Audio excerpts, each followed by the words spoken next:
There's a hole in the bucket quiz on the keyboard. We're going to start talking about the staff, clefs, ledger lines, and note names. So the first thing you see on your screen is a staff.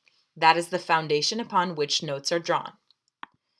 The modern staff comprises 5 lines and 4 spaces. As you can see, they're counted from the bottom to the top.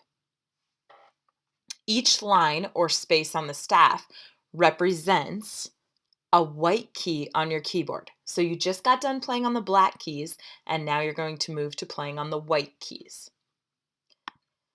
Clefs are the things that assign individual notes to certain lines or spaces. There are 2 clefs that you need to know: the treble clef and the bass clef. The treble clef is the clef that will show you the notes that you play with your right hand back at the keyboards. The bass clef will show you the notes that you play with your left hand at the keyboards. First, we're going to talk about the treble clef today. It's also called the G clef. So you see the line that is on, that it wraps around, is G, the one highlighted in red there, and that's why it's also known as the G clef. So the note on the space above G is A. Remember that in music it goes straight from G to the beginning of the alphabet, A.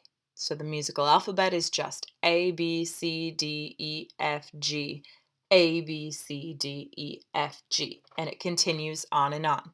So if I'm on the note A, what will the next note be?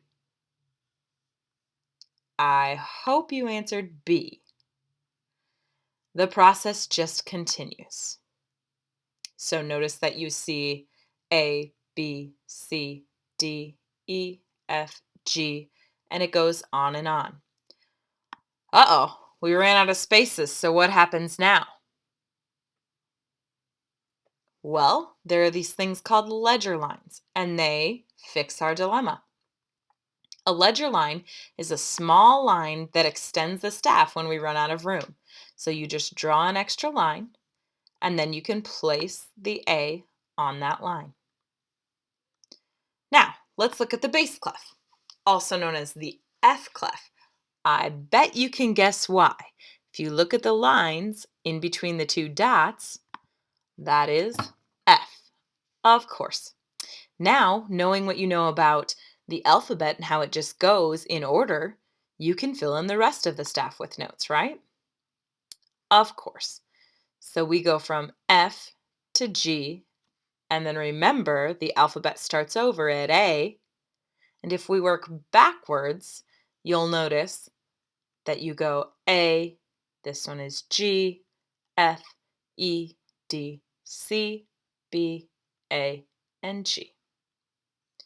All right, finally, we're going to talk about the grand staff. So the grand staff looks a little confusing at first, but when you look and eliminate the very middle line, we end up with 2 regular staffs, just like we learned about. When we add a treble clef to the top staff and a bass clef to the bottom staff, you can see that those 2 staffs actually work together. And you can see how the treble clef would be for your right hand, the higher notes, and the bass clef would be for your left hand, the lower notes. So the 2 clefs are actually joined by C, which is shown in red here. That's middle C. That's actually where your thumb will be on your keyboard when you get back to that. So at this point, you're going to do a little quiz about note names. You have one more video to watch about note names quick, and then you have a quiz to watch about it. Don't forget that you're always welcome to rewatch the videos, and you can take notes while the videos are happening as well. Best of luck on your quiz.